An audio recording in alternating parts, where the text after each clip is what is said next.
Yeah, listen to a little bit of Elvis and what's up. Are we on upper left now? Upper left it becomes down now. Oh wait. Trivia question: who sold more records, Elvis or the Beatles? Beatles. The Beatles are the most popular band like in the entire world ever. They're Yes, still the Beatles. selling records. The Beatles, but it's really close. And by some people's calculation, Elvis actually sold more, but it's hard to tell for sure. We're all one They didn't right? keep. Different people are keeping numbers, and you gotta some of them. Some of them didn't keep up with it as good as others. Were we supposed to read the question? Say what? Cool. Hold on a sec. We skipped 0.5, 0.5. Okay. Yeah, we skipped 0.5. That was yesterday. That was So my document is astronomy. Chapter 1 now.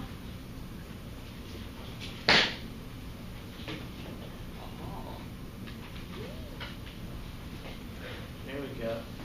Oh, cool. You know what that is? Look what you did to Mr. Bigglesworth! Particle accelerator. Wait, I know what it is. It's a That's a particle. What's LHC stand for? Large Hadron Collider. Nice. So was I right? I was correct. They built this giant machine. See these people down there? You can get an idea of the size. Oh, I thought they were part of the machinery. They're all wearing helmets. To bash together protons to try and figure out the secrets of. The universe. Black What hole. do you make a black hole? All it does is bash together. Nah, Isn't that what like everyone was freaking out I about? thought it made anti. people who don't know about science were freaking out about it. Wait, what is it? People like you and me would look at that and go, wouldn't that make a black hole? No. And the scientists would be like, Are you stupid? Wait, well, what does it do? let us handle this. Let the big It one takes particles like protons and it accelerates them to real high speeds, near the speed of light, like 0.99999 the speed of light. And then it slams them together. It's a big tube that runs underground. That's like a big 80-mile circle. And they get them going real fast. And then rams them together. Boom! Oh yeah. And then they check the explosion, because if you hit two particles together hard enough, they break apart, you see. And then there are machines that can see what comes from the breaking apart. If you Have they- break apart have they something, finished and it yet? it's the small particles that make up the protons that they're interested in. What did they find? They're still doing A bunch of this. lines. I don't know how they read that. They're trying to find dark matter and stuff. It's very interesting. And we learn about dark matter here in this class toward the end. Oh boy. If you're interested, read up on the LHC. I mean, you can obviously find information on Wikipedia and stuff. It costs like $3-4 billion to build. I mean, it was a serious seven or eight countries went in on it together. It was so expensive. Oh, that would buy a piece of gum. And it's just for science. It's just for figuring things out, so we can learn why we're here, how we're here. Will you shut that door for me? Thanks. Okay, so let's talk about the motion of the planets. Planets, where's my celestial sphere? Here it is. Oh, are you recording now? Mm-hmm. When did you start? A few minutes ago. Okay, good. You didn't record the quiz, did you? No. Okay, good. Perfect. We'd have to go start over. This is the celestial sphere, right? This is how the stars appear in the sky. If the Earth was placed in the very middle of this thing, it's how you would see the stars in the sky. And the ancients noticed something about the stars in the sky. There were stars that didn't stay in the same place all the time. Stars that actually moved. So one night you see a star in this constellation, and the next night it's a little bit over. And the next night it's a little bit over. And the next night it's a little bit over. And the next night it's in a totally different constellation. And it moves across the sky. And they would do weird loops and things. And so they called them wandering stars. Do you know what the word wandering is in ancient Greek? Planetes. That means the wanderer. So they called them wanderers. They didn't know what they were. And so they aren't in any, you won't find them on this, painted on this celestial sphere, because they move around. They're in no one particular location. Now, you learned the other day in class that the sun and the moon both move around too. They aren't in any one location. At different times of the year, the sun is in a different place. And at different times of the month, the moon is in a different place. And the planets also move from place to place. So they called them the wanderers. They're so small they look like stars. If you look up in the sky and you see another planet, and there are only, by the way, 5 planets visible to the naked eye. Well, 6. There's Mercury, but Mercury is so close to the sun that it's almost impossible to see. The only time you can see Mercury is right when the sun sets. If you have a clear view of the horizon and the sun sets and Mercury is right above it, you can barely see it. It'll get dark. It'll start to get dark, and just at twilight you'll be able to maybe see a little dot. You've probably never noticed it before. It's very faint. And you usually will not see it because it's not sitting right above the sun. It can be, in a place where next to the sun where it would set at the same time the sun does. So Mercury is a planet that you could see with the naked eye if you knew where to look. What's the next planet away from Mercury? Do you know? Venus. Venus is very bright. It's also usually in the direction of the setting sun because it's closer to the sun than Earth is.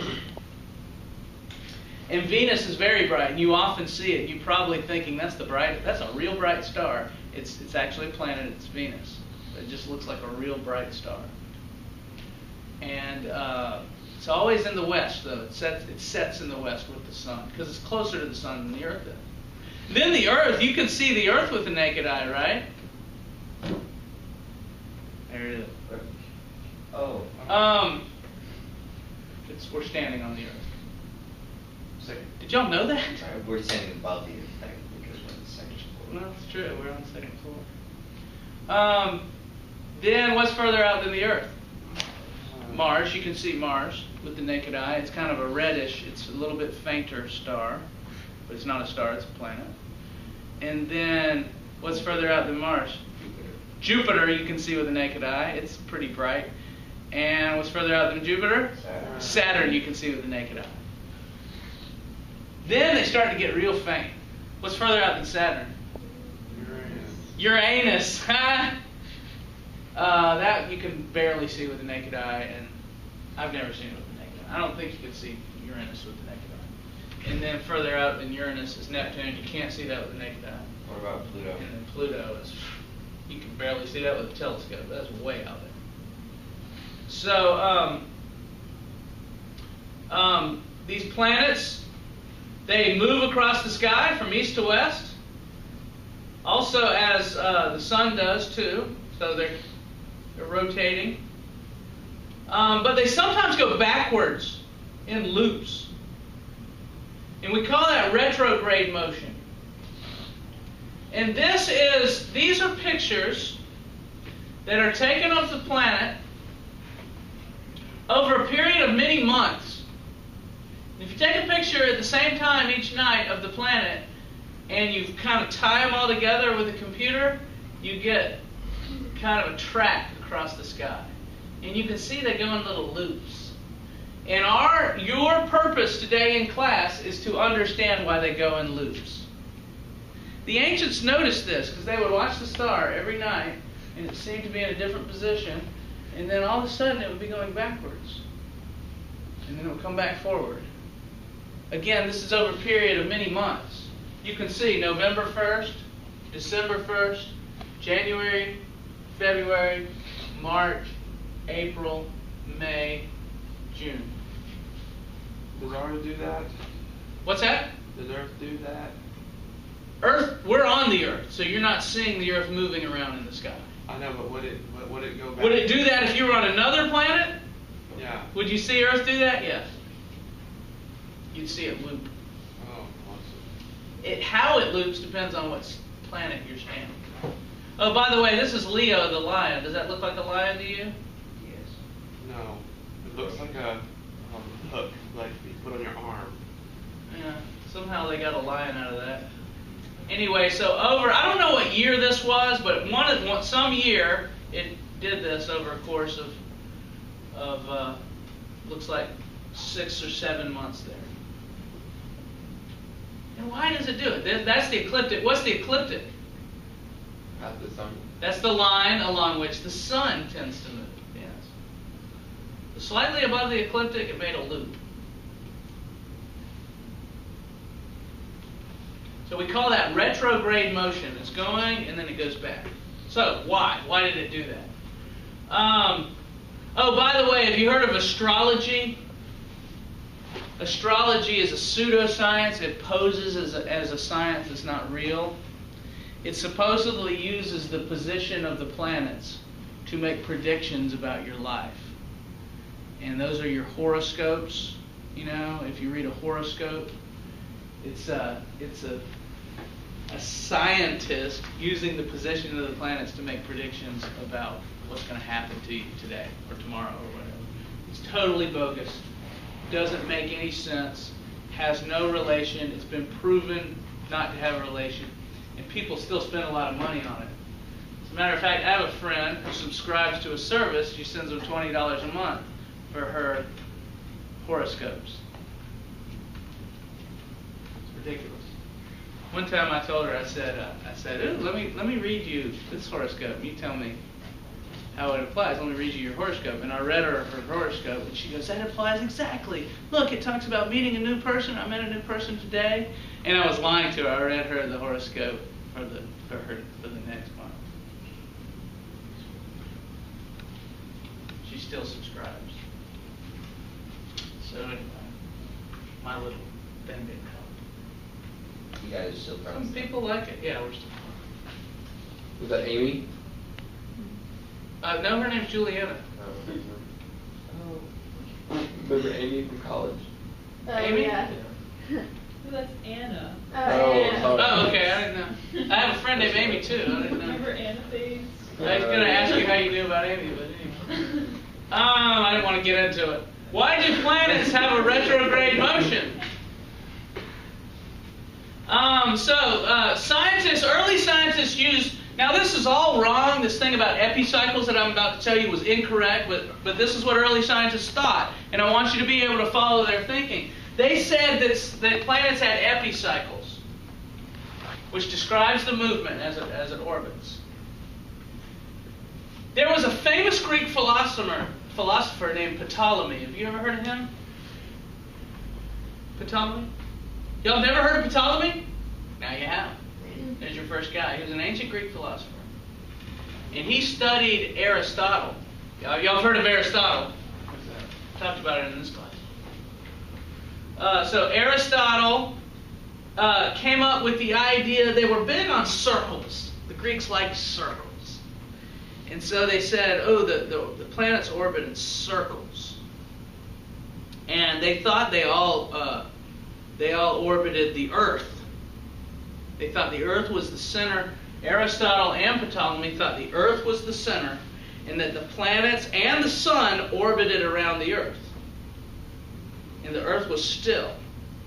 And that the planets moved also in relation. And he said that they all moved in circles. And so Ptolemy and Aristotle came up with this idea of what they call epicycles, and I'll show you how it worked. And they call this whole model the geocentric model. Geocentric means Earth-centered. And because these guys were so smart, and not many people questioned what they said, well, Aristotle says that this is happening, so it's happening. And they didn't really question this model for thousands of years. And here's how the model worked. Here's a planet. And the planet is orbiting in a big circle, they said. And this big circle they called the deferent. And there's the Earth in the middle, and the planets orbiting the Earth. Again, this isn't what really happens. And that the planet actually spun around on a smaller circle, around a point, and they called the smaller circle an epicycle. And so the planet's doing this while it's going around. It's kind of like teacups. Have you ever ridden the teacups at Disney World? You're in the teacup and you're spinning around in your own little teacup. Teacups are fun, aren't they? And how many have thrown up in the teacups? Just me? Are you serious? Did you really? Oh, hell yeah.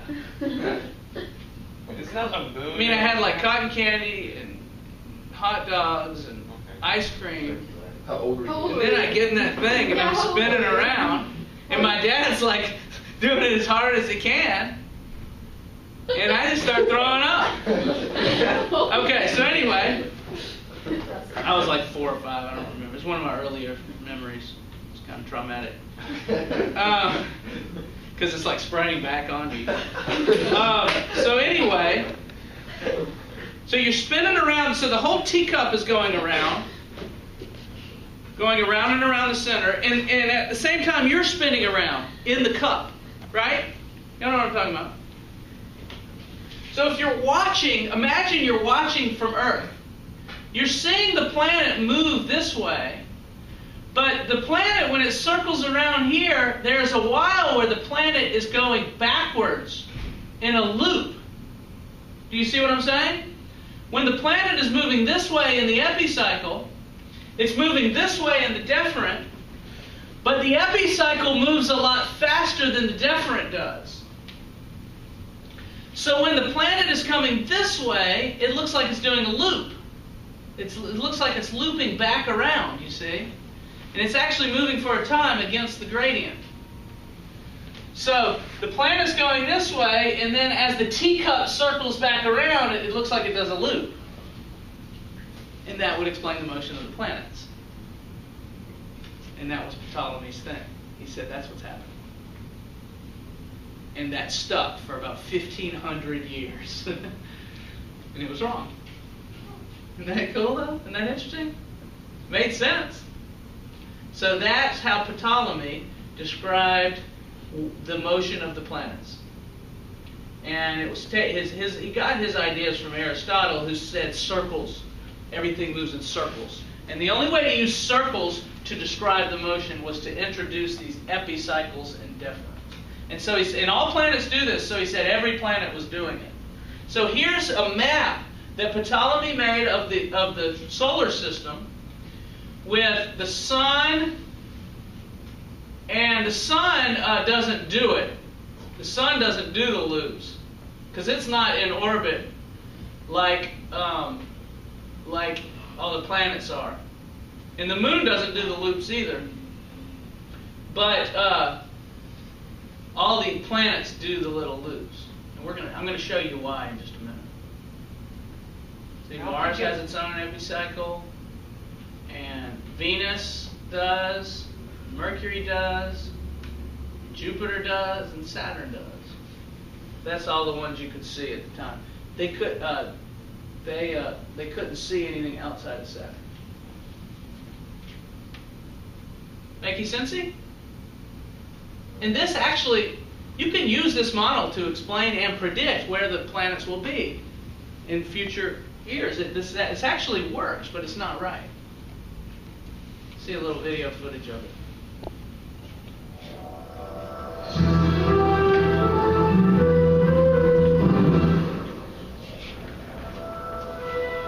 Our first great discovery happened over centuries as the first humans looked carefully at the sky in places like this, the empty, cloudless deserts of the American Southwest, the Middle East, Africa, and South America. Of these ancient astronomers, the most important were the Mesopotamians. They considered the objects in the sky gods. and built giant towers so they could record the rising and setting of the sun, the moon, and the stars. For more than 1,000 years, they used clay tablets to record what they saw. To find out more, I paid a visit to Professor of Astronomy, Owen Gingrich. Here, for example, is one of these clay tablets. And have a read. Yeah, these people wrote small. Yes, I was perfectly amazed when somebody came into my office and picked it up and actually started reading it. So what language is this? I think this is in Babylonian. Hundreds of these tablets were unburied. Among these hundreds of tablets is a tablet called the Venus Tablet of Amazadaga. And this tablet contains the motion of the planet Venus. That's the earliest record we have of a planet moving. After the Mesopotamians made the first records, it was the Greeks who took the next step. Some of the Greek astronomers made a field trip out to Mesopotamia to find out what had been going on there, and they seem to have brought back some systematic records, so that ultimately it gave the basis for making a mathematical theory of the motion of the planets. From their observations, the Greeks developed a vision of the solar system that would stand for some 2,000 years. That the planets move, revolving around the Earth. It would take our next great discovery to set the record straight. That only has a picture of those epicycles for a moment. Right at the end here. Let's take a look at it one more time. That the planets move, revolving. So that ultimately it gave the field trip. So that ultimately it gave the basis of the motion of the planets. From their observations, the Greeks developed a vision of the solar system That shows the way they circle around in epicycles. That the planets move, revolving. I need to find a little better, where it shows a little better than that. But so if that's not what happens, what really happens? Well, I think the Earth's rotating. Here we go. Well, not everyone agreed with Ptolemy. About 500 years after Ptolemy, you had this guy Aristarchus. Obviously right. He said maybe the sun is at the center and the planets orbit that, and he kind of set up a little model of it, and he looked at his little model and he said that would explain it too. And Aristarchus wasn't that well respected. Everyone said no, Ptolemy's the man. And they said, nah, we hear you, but we're going with Ptolemy. So, but he wrote down all his ideas, and so we now know what he said, and so they kind of credit Aristarchus as being the first guy that said the sun is at the center, and the planets go around the sun, which is what actually happens. So the next guy that came about that really challenged the geocentric model wasn't until 1520. Copernicus. Have you heard of him? Yeah. Copernicus said, he read Aristarchus's notes, and he said, I think Aristarchus is right here. And he set up a detailed model that showed it. And and Copernicus was very well respected, and people listened to him, and he was right. So the Copernican model survives. That's a painting of Copernicus, what he looked like. Good-looking guy. More Copernicus pictures? Copernicus?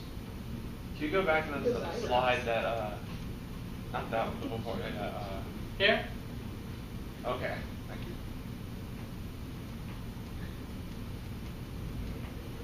Copernicus. Copernicus. Got a lot of Copernicus pictures for some reason. Oh. You know what that is? Those later days. That's Copernicus when he was old. How'd they get a picture of him? They dug up his skull and scanned it into a computer. And the computer drew what he looked like. They can do this now. They have that technology. That's a computer image. of what Copernicus probably looked like when he died. How do they have like Why is the eye so close together? Yeah, he has a lazy eye. Yeah, they have to guess. There's a lot of art involved in this. They guessed, obviously, what his hair probably looked like and what his eyebrows and what his wrinkles looked like. They kind of enter that. But the shape of his face and his nose and such comes directly from the Wait, skull. his nose is like bent. Like Yes, he had a bent nose. And he said, Copernicus said, no, the sun is in the middle.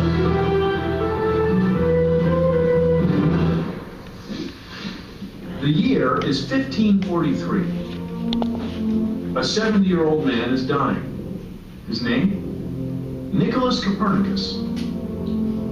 A doctor and lawyer by trade, but for nearly 40 years, he was also an amateur astronomer.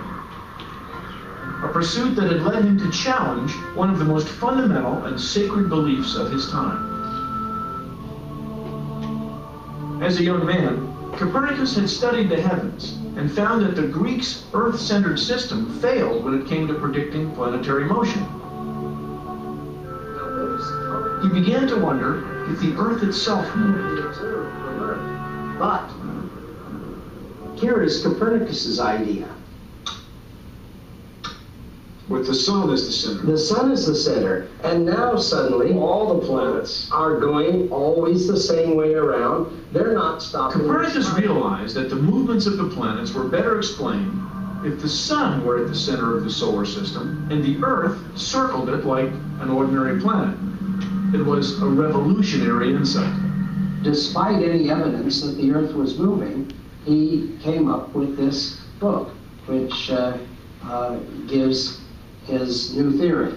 This idea, this book, changed the world. Yes, because it made the Earth a planet, and it fixed the sun in the center. If you don't have that blueprint, you don't march ahead to the physics of the cosmos. As it happened, the final pages, which were just these here in the front of the book, came to him on the very day he died. I suspect, he was lying there partially paralyzed from a stroke. He was probably just hanging in there till he could make sure that it was done. Part of the reason why people didn't want to say the Earth moved around the sun is because of the Catholic Church. They said, no, we are special. The Earth is the center of everything. And if you got in trouble with the Catholic Church, they would kill you for speaking against the church. And so people were scared to, even if they came up with the findings, they were scared to publish them and such. Who's going to die anyway, so... Yeah. The sun is at the center. We call that the Copernican Revolution. Never became famous for the idea until after his death. He delayed publishing his books for fear of the Catholic Church. And to say that, going against the church they'd kill you, come on, they wouldn't really do that. Yeah, they did it all the time. Okay, so there were several scientists who were burned at the stake, and that's a tough way to go. If you publish things that go against the church, I'll show you one of them tomorrow. His name was Bruno, and he was burned at the stake for telling about what he saw in his telescope. Will you keep it on the side?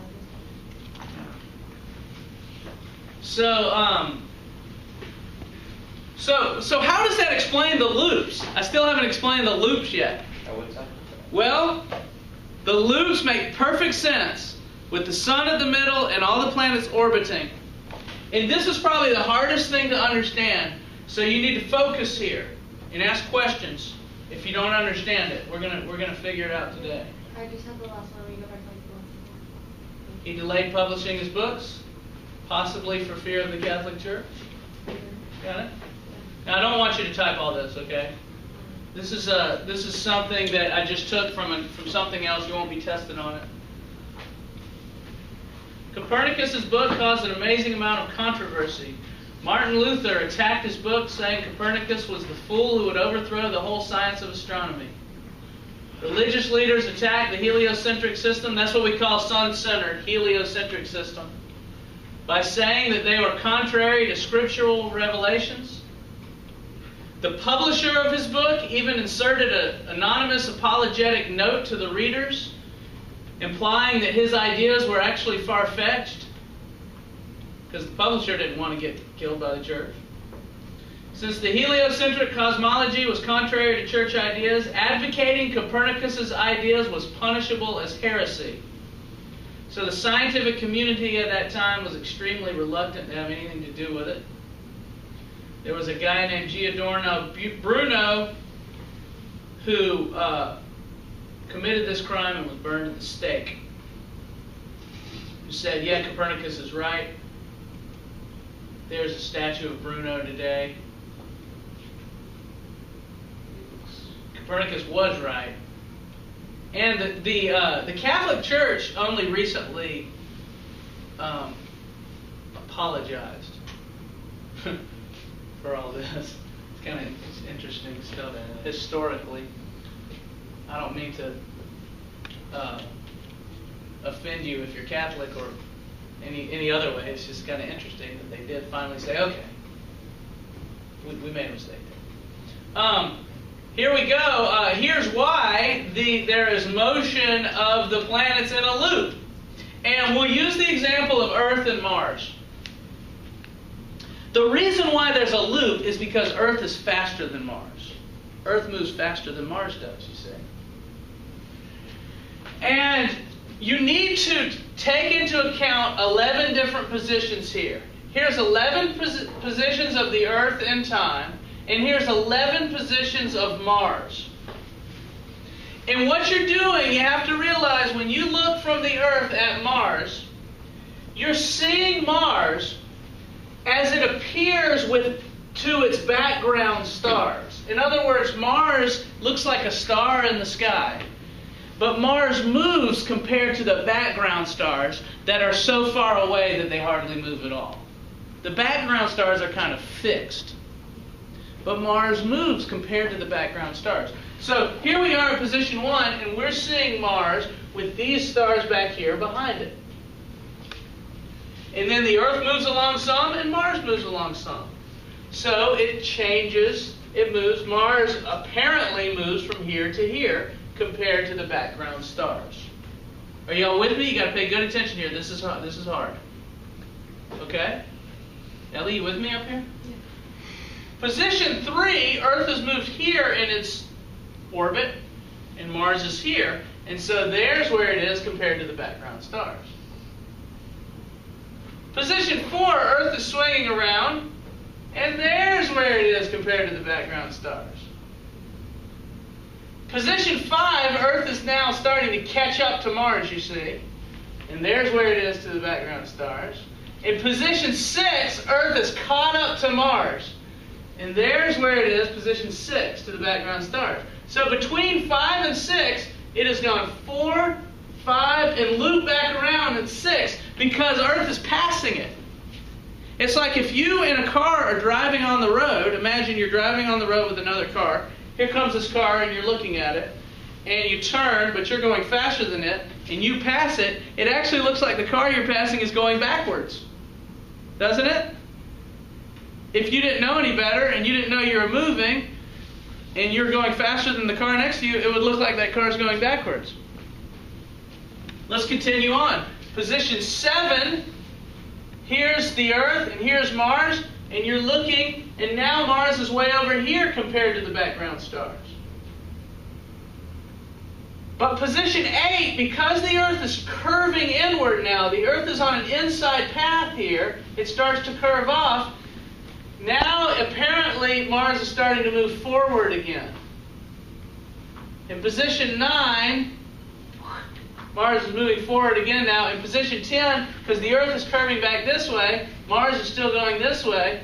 It's out here now. So it's just like you're driving in a car, and here comes another car, and you're looking at that car, and you're driving in, and you turn on a circle, and that car kind of passes you. and then you pass that car so it looks like it's going backwards, and then you curve off, and the car keeps going this way, and now it looks like it's going forward again.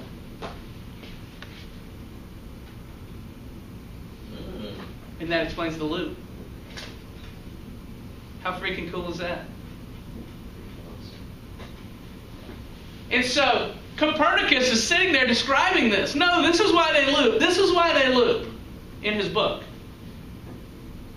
And people are reading it going, oh, that's why they loop. And Bruno is a philosopher that reads it and goes, oh, that's why they loop. That would make a lot more sense. And that would be able to predict the position of the planets better than those epicycles. The epicycles can predict the position of the planets, but they're off a little bit. And Bruno's going, okay, let's predict. I predict if Copernicus is right, the planet ought to be here in a month. And if what's the other guy's name? If Ptolemy is right, the planet ought to be here in a month. And he goes out in a month and he looks, and it's here instead of here. And so Bruno goes, hey, the Copernican system works better than the Ptolemy system. The Copernican system must be right. And they kill him for publishing that.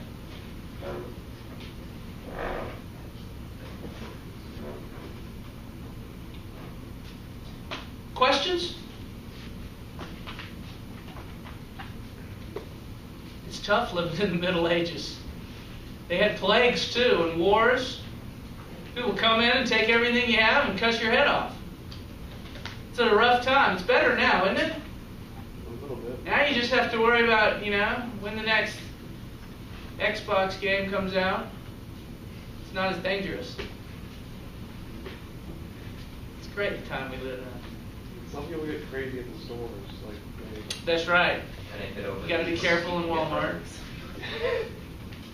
And we still got terrorists and stuff we're worried about a little bit. I'd take now compared to the 1500s. We live longer now.